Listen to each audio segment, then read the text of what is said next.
Welcome to the New York Business Leaders Podcast, presented by the Coyle Group. We interview the most interesting and influential business leaders in New York and hear their stories of success, challenges, and lessons learned while building their businesses and personal brands. New episodes drop weekly, so please be sure to subscribe to get updates in your favorite stream. Without further delay, here's your host of the New York Business Leaders Podcast, Gordon Coyle.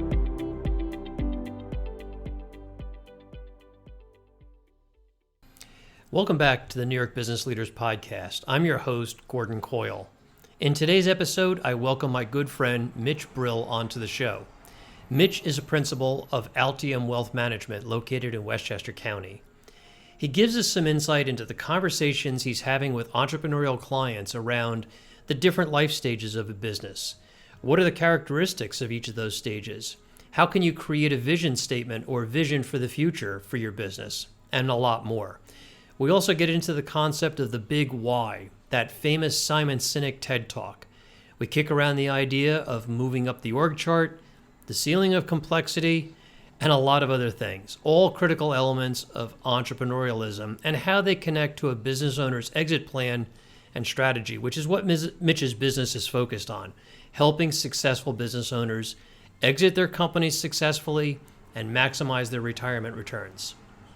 You're probably not accustomed to a wealth manager taking so much time and effort talking about these kinds of concepts, but I think that this is one of the things that makes Mitch and Altium so unique in the field of wealth management. The big takeaway for me in this discussion is when Mitch said that his unique ability or most important function in life is to help other people.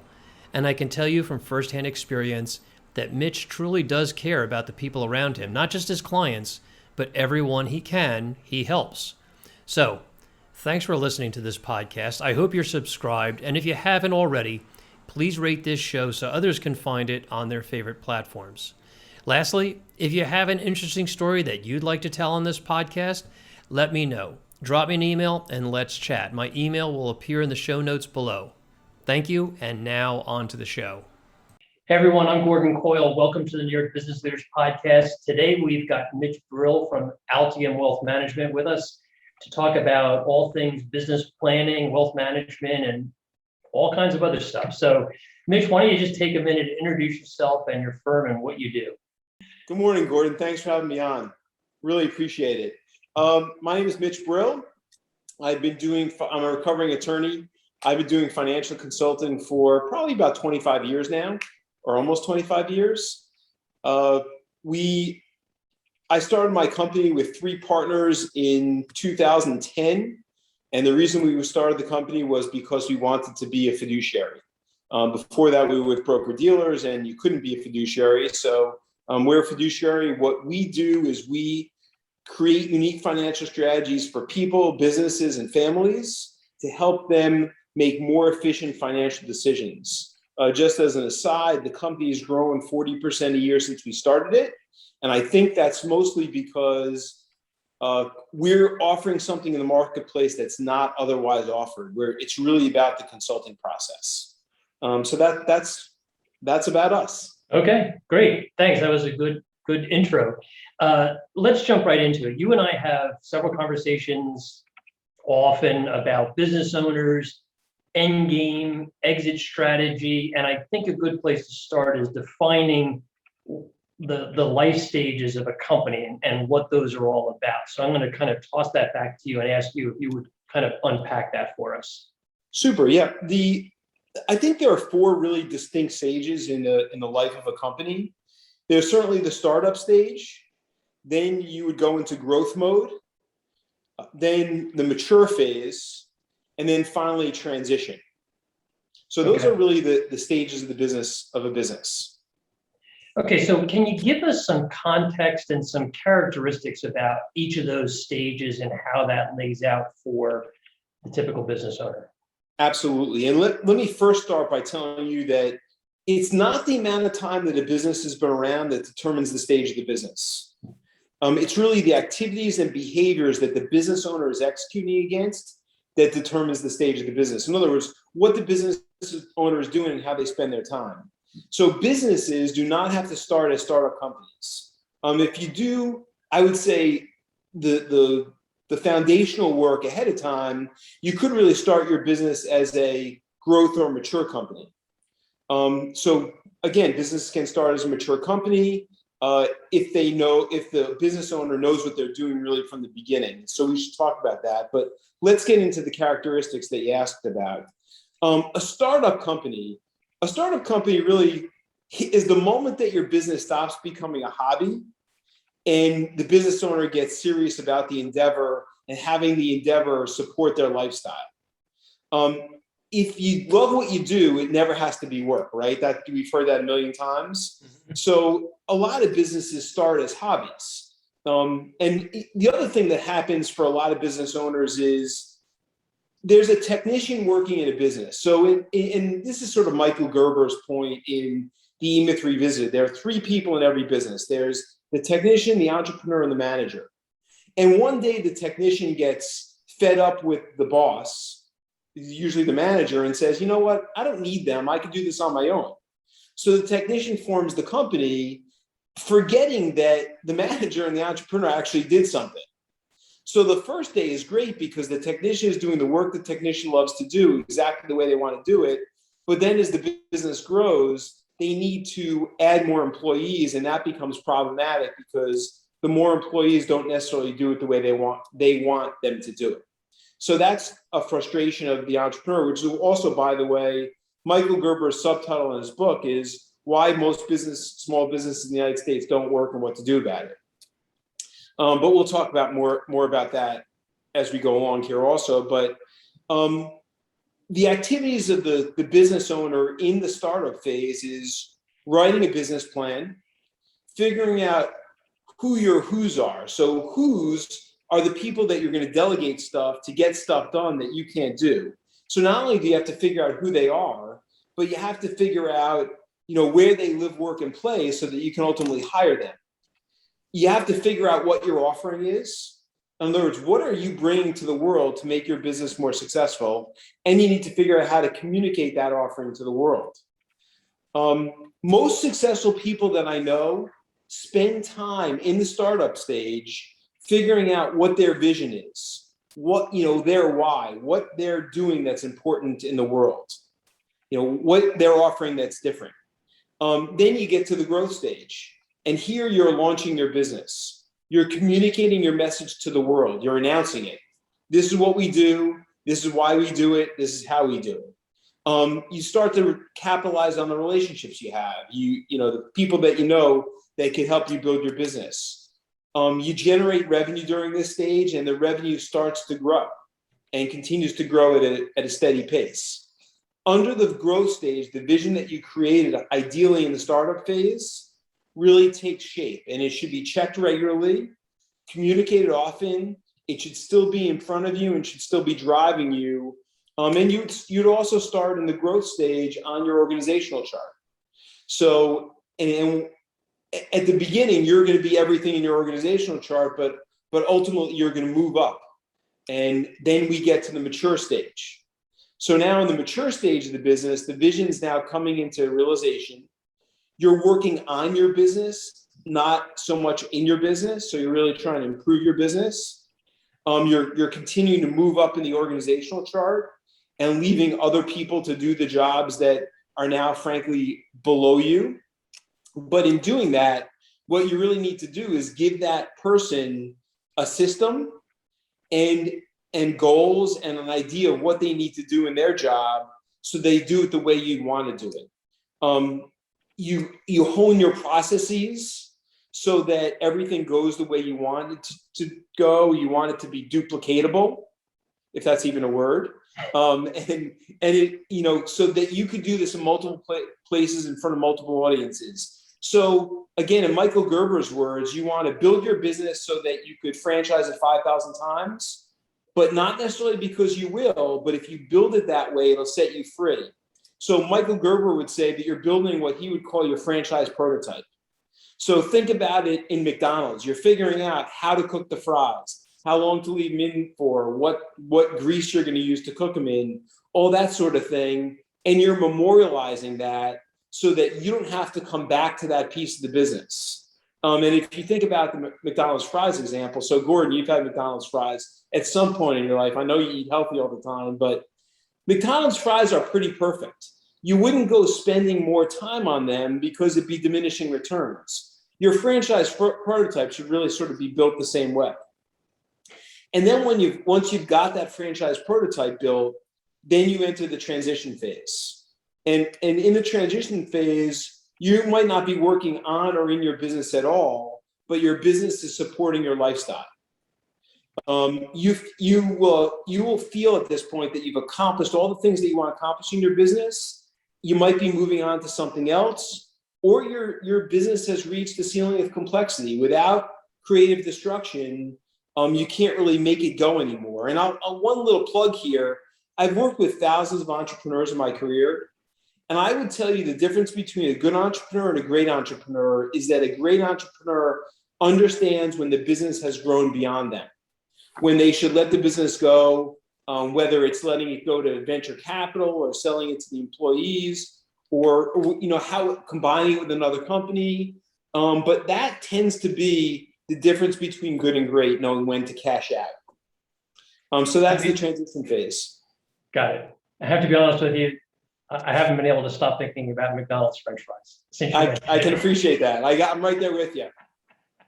I also have to let the listeners in on a little secret that Mitch and I get together every couple of weeks for lunch. We've both been through the Strategic Coach program. We have this kind of like business speak where we have these catchphrases and keywords, and we're going to talk about that in a second, which seem maybe academic on the surface, but they have real meaning, and they provide real context to what both Mitch does and what I do in our businesses. So, we don't typically go to McDonald's though. No, exactly. In fairness. Good disclaimer. We usually eat salads. And Gordon eats healthy anyway, guys. So there you go. So in that last conversation, we talked about things like the why concept, moving up the org chart, the ceiling of complexity. You and I can kind of go on and on and on about these things, but can you explain them in a little bit more detail and why those concepts are so important to the end game strategy that we're going to talk about in just a minute? Absolutely. So let's start with why, right? So, and this concept is really it's borrowed from Simon Sinek, right? If your listeners haven't seen Simon Sinek's TED Talk on It Starts With Why, they really should check it out. It's 7 minutes long and it's a great concept. And I'll butcher it for you here. So just so you know, why explains what organizational leaders inspire their organization with why. All organizations know what they do. GM makes cars, right? They know what they do. Some know how they do it, but very few organizations know why they do it. What drives them? Why is the purpose or belief of your organization and you? So why does your organization even exist? So, and we could talk about this, but I think my why is I exist to help people. That's why I'm in the business that I'm in.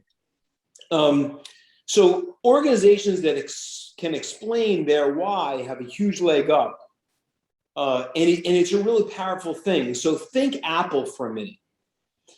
Apple produces, and Sinek makes this point in his TED Talk, Apple produces computer and computer products. So do thousands of other companies in the world.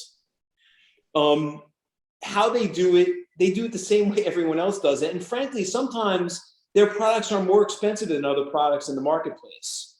But Apple changes the world with respect to their computer products. They're brilliantly designed and all that stuff, but what's really important to Apple is that it's changing the world and making the world a better place for their consumers. And people buy into that, which is why Apple is one of the most successful companies in the world. And again, Simon Sinek puts that a lot better than I just did, but why is super important. And if you know your why, it's a great thing when it comes to business. It also, by the way, will help you attract great talent. In a lot of different books, in fact, most business books that I've read lately, the authors make a point that if you want to attract great talent, they're going to be attracted to your why, especially in the post-COVID world where people are looking for meaning. So then let's move on to the org chart.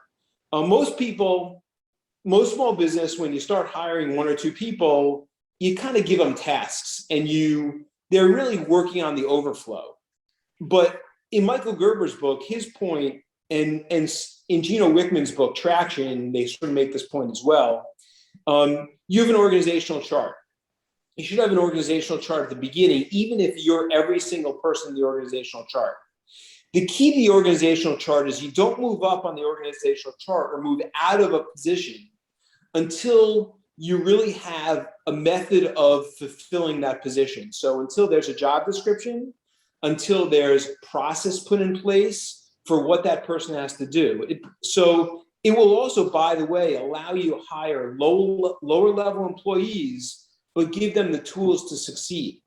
And your goal ultimately is to kind of move you out of the organizational chart by the time you get to the mature or transition stage of the business.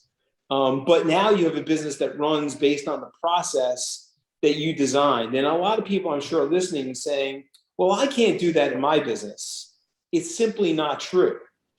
Every business has unique processes that they follow. You just have to figure out what your core processes are and start implementing them. And you could even, name them. Our core process at Altium is called the Vantage Point. It's called Vantage Point. So we take people through this process, and it's different for everyone. It's kind of like being at Starbucks. Every Starbucks looks exactly the same. They smell the same. They look the same for the most part. You step up to the counter and you order, and what you're ordering is completely customizable to you at that point. So it's unique to you, but they have a unique process that they follow, and they've been very successful about it. And it really deals with, so then once you get all these people in your organizational chart, you can start thinking about what strategic coach would call unique ability. Doing what you're best at, what gives you energy, what you're best at. It's your highest and best use. So now you can move people, and there are a bunch of tools that you can use to find out what people's highest and best uses are, but you can then move into that highest and best use category, and then you'll get the most out of you and the most out of your people that you can possibly get out of them, and they should enjoy their job a lot more. And then the last thing we talked about was ceiling of complexity. So what's ceiling complexity? At some point, you can't go any further because either you don't have the tools or you don't have the people. And the idea of ceiling of complexity is that it's going to take some sort of creative destruction, changing the way you think about things to get them forward. So let's look at it this way. If you take all these automotive parts, you have a car, and at some point the car can't go any faster. But if I take all those parts and re-engineer them, so it doesn't really need to look like a car anymore, it could be re-engineered to, say, a plane or something like that that's a lot faster. And think about, that's what NASA really did in SpaceX and things like that. They basically put out to bid different ways of doing things, because you start to get sort of groupthink, and creative destruction is really thinking about how else can I organize this, or are my initial the core thinking, the premise that I'm building this on, is that still correct, or does that need to be changed? And that's really the ceiling of complexity. I hope that wasn't too long. Nope, I got it. One thing that you mentioned, and I just want to backtrack a second, is unique ability. And I thought to myself, every once in a while, I have to remind myself, am I working at my highest, best use, or am I really just slogging through the nonsense that would be better off delegated or just not being done at all? But right. we tend, and I don't think I'm, unique in this. I think all business owners, all entrepreneurs, all business leaders kind of suffer with this. And sometimes we have to wake ourselves up and say, are we doing our best use? And it just kind of hit me. Well, stuff's hard to do, and sometimes we will procrastinate and do easy menial work that we shouldn't be doing in order to not do the hard stuff. Yeah, exactly. And that's really where, but you can't shy away from your unique ability. You're not doing everyone a favor if you do stuff that you shouldn't be doing. Yeah. It's and in a small organization like mine, it's hard to sometimes snap out of it. So thank you for that reminder. No, my pleasure. So, we just talked about stages of a business, some of these technical academic issues of Gerber, Cynic, Coach, all that kind of stuff. When should a business owner start to think about transition and their end game and how all of these things, when you wrap it all together, how does that all come together? And when should they really start to think about, my retirement, my end game, whatever that may be, whatever it looks like? So I would tell you that I think they should start thinking about it the moment they have the entrepreneurial seizure. So, and that's what it is, right? One day you're doing something and you kind of like it, or you have an idea, that's the entrepreneurial seizure, and you say, hey, I can make a business out of this. But you do yourself a disservice by not thinking about the end game right from the beginning, because the first question you really need to ask yourself, well, first of all, in the growth stage and the startup stage, you have a lot of pressure, right? So before you even get to the startup stage, you should figure out, can this business support my lifestyle the way I want to live, when it's a mature business? If the answer to that is no, go back to your hobby. Because why put in all that? Look, it's hard. Why put in all this time and effort if it's really not going to get you where you want to be?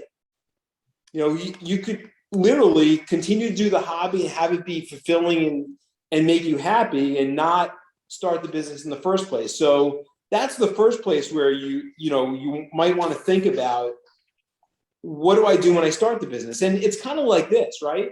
If I were to go we live in New York, if I were to go from New York to California, I don't just get in the car and start driving west. And with GPS and stuff, this does the hard work for us now. But if I just start driving west, I would get on roads that are little roads that go west, instead of getting on Route 80 or however I'm going to get there. You want to have a plan. The same thing is true for the business. It's got to support your lifestyle. You need a vision, why this business is going to exist, what you're going to do. And then what you really need to do is figure out, okay, before I start the business, where do I want it to be in 10 years? Where do I want it to be in 5 years, in 3 years, in 1 year? And then quarterly, what do I need to do in order to get it there? And then I want everyone else to be on the same page. So think about an organization. That organization, the leadership of the organization should decide on, this is my goal this year. After you go 10, 5, 3, 1, here's my goal this year.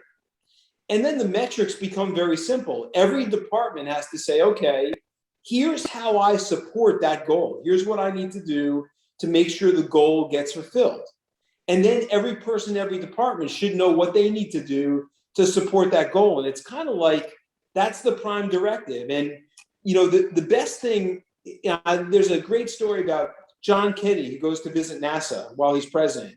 And he pulls aside a janitor and he says to the janitor, so what is it that you're doing here? And the janitor says, I'm helping put a man on the moon, sir. So it's clear, look, you could say, look, he's just cleaning the bathrooms or sweeping the floors, but he understands how what he does fits the prime directive of the company, and that's really important. So in Gino Wickman's book, Traction, he talks about it as the big rocks. So agree on what the big rocks are and understand how every department supports the big rocks. Same thing with, there's a great book called 5 Dysfunctions of a Team, which I just reread because I heard the coach of the Mets read the book. I had read it years ago. But in that book, they talk about what's our overarching organizational goal for the year, and then let's figure out how our departments support that. I want to take a step backwards for a second. A lot of people who may be listening to this, small business owners, entrepreneurs, or even, the leader of a mid-sized law firm, let's say. These are concepts that sound great on paper. How do you implement them? How do you drive them? who is going to be your quote coach to make sure you're doing all these great and important things during the life cycle of a business? So it's interesting because we have this challenge sometimes in my business because my partners are all visionaries, and usually visionaries start the business, right? What you need is what Gino Wickman calls an integrator, someone who will take the vision and hold people accountable to actually making the vision a reality. And visionaries are not, we talk about unique ability, are not typically great people to do that, but an integrator, whether it's a CFO or someone fulfilling that role who understands the business or can be explained the business and put those pieces in place, they're the person who does that. It's their unique ability. They understand systems, they understand process, and they can hold people accountable, and that's how that happens. In a small firm, let's say you don't have a CFO or COO role, who becomes that integrator? Who can become that integrator? If you have someone else, it's the other person. But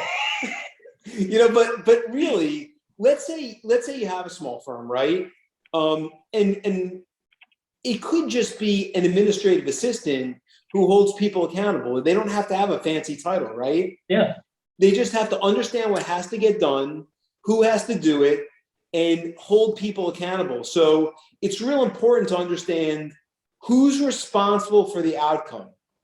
And you can't have more than one person responsible for the outcome because then no one's responsible. But if one person is responsible for the outcome and you can hold that person accountable, even if they have people below them that are doing the work, but they're responsible and accountable, then this system will work. Yeah. And in lieu of a admin person being that integrator, you could have an outside coach, you could have an outside consultant, you could have anybody playing that role. But I think you could have your wife if that works. Interesting conversation, and it must be difficult having a whole bunch of visionaries running the same company. It absolutely is. I don't want to put you on this spot, but that sounds like it could be challenging. I can just imagine like having like Galileo and Magellan and all the fancy, all the wonderful like big visionaries of history like in the same room together. They probably couldn't get out of their own way. Well, what helps there though is if you develop a culture of trust, and I'll call it direct communication. So in other words, if everyone's vulnerable and willing to accept criticism and to a lesser extent praise, you can make that work. Like we've certainly, my company, made it work because we have a direct communication company. People are willing to, and for the most part, and there are times where it doesn't work as well, but for the most part, you got to be willing to be honest for the good of the company. And the 40% growth rate year over year certainly proves that out. Yeah, and we haven't killed each other yet, so it's all good. So, Mitch, a lot, and we just kind of had a great conversation around business planning. But your firm really focuses on personal wealth management, wealth consulting. Why is the business side of it so important? Why does it matter? Because it's all completely connected. But look, I did this, and I do this because I want to change people's lives. I want to help people transform their lives. That's my why. I think I shared that with you before. Yeah. Over the years, I've realized that the people I help fall into three different categories. They're either high wage earners and don't have time to do their own personal financial stuff. They're real estate families who have a very illiquid asset and want to get it to the next generation. That's sort of transformative. And the last piece is business owners. And really for the same reasons, they have an illiquid asset that's usually their principal asset, and they want to continue to grow it, figure out when to set it free and either get it to their family members or sell it. So it became really important for me in my company to really understand this. I also enjoy it. I don't know if you can tell, but look, we have lunch all the time, right? And when we're having lunch and we're talking about this is my passion. I really for sure enjoy helping business owners transform their lives and make their business something that doesn't enslave them, but sets them free. So in order to do that, I got degrees like, certified exit planning or business succession planning. I got my CFP. I really learned how to speak the language of the business owner, so that I can give them a perspective that no one else can give them. And that's really, every business owner, I think, needs someone in their life to give them perspective and someone they could talk to about their business problems and challenges. And we developed a process that we call Vantage Point that does exactly that. It really gives them a forensic level look. The first stage of that Vantage Point is called clarity. It's a forensic level look into what's going on in your financial world, both personally and from a business perspective, to figure out if you're going to get where you want to go. It also gives people a methodology for making decisions, because most visionaries make decisions that are gut-based, and we're not always right.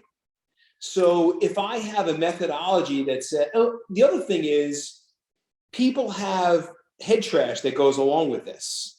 So if I'm making gut-based decisions that are based on stuff that my parents or my grandparents told me who grew up during the Depression, and they didn't really know the real answers, I want to have a way of testing that. And Vantage Point gives people a way of testing those decisions to show them what the likely outcome is. And if I know the likely outcome, I then have a methodology for making those decisions to make things much, much more efficient.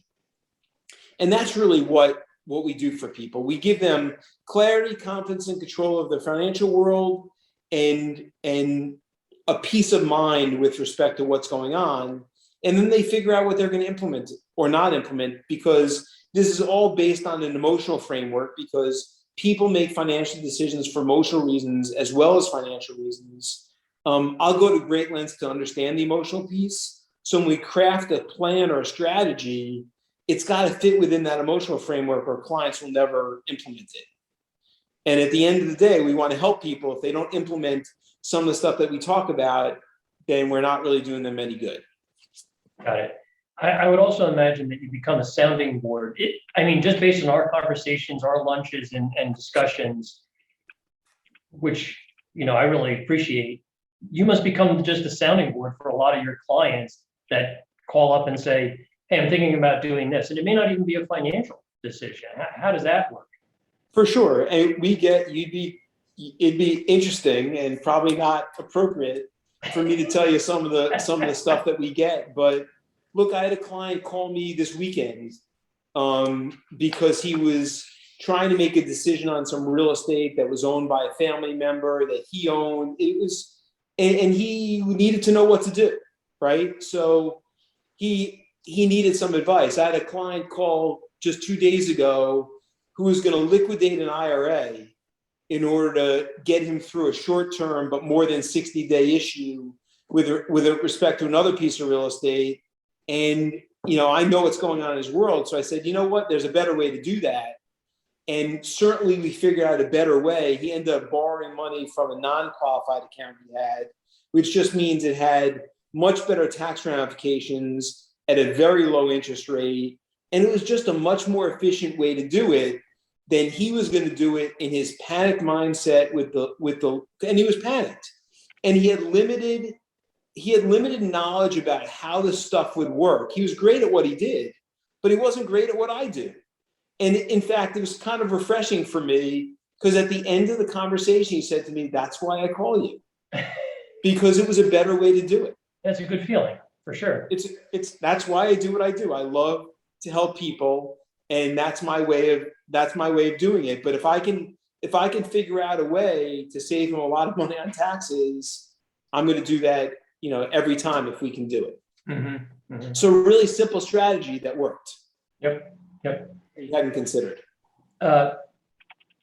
Mitch, I really appreciate the time you gave us today on this conversation. Is there anything we missed or anything you wanted to add in last minute? I don't think so, except that I really enjoyed this. This was a lot of fun, and I appreciate you having me on. My pleasure. So if people wanted to reach out and get in touch with you, how's the best way to do that? They can reach me by email at mbrill, Brill, at Altium Wealth, AltiumWealth.com. And they can also call my cell phone, 845-304-3772. Starts with a conversation. Great. And I'll also put those, your email and your cell phone number in the show notes so they're handy if somebody's listening to this in the car or on the treadmill or something and they didn't have time to write that down. Mitch, again, thanks very much for joining us on the New York Business Leaders Podcast. I'd also like to thank the viewers and the listeners out there. Please remember, if you're on the podcast, to subscribe and rate this show. We'd like to get a little bit more traction out there. And if you have an interesting story that you'd like to share with us, please reach out to me. My name is Gordon Coyle. My contact info will also be in the show notes. We'd love to talk about having you on the show. And until next time, thanks for listening to the New York Business Leaders Podcast. That's it for this week's episode of the New York Business Leaders Podcast. Be sure to subscribe so you don't miss next week's episode. In the meantime, find more interviews and resources at nybusinessleaders.com.